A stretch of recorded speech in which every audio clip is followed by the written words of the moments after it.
I think silver could be the stealth winner of the next decade, and here's why. Every solar panel needs silver. Every EV needs silver. Your phone, your laptop, they all need silver. The energy transition isn't just about lithium and cobalt. It's about silver.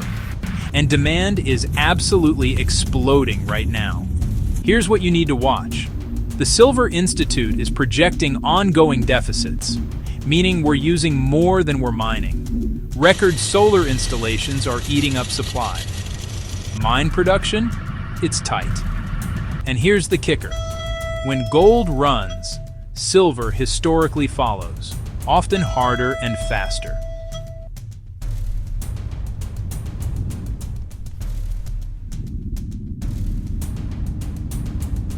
I'm putting together a 2025 silver watch list.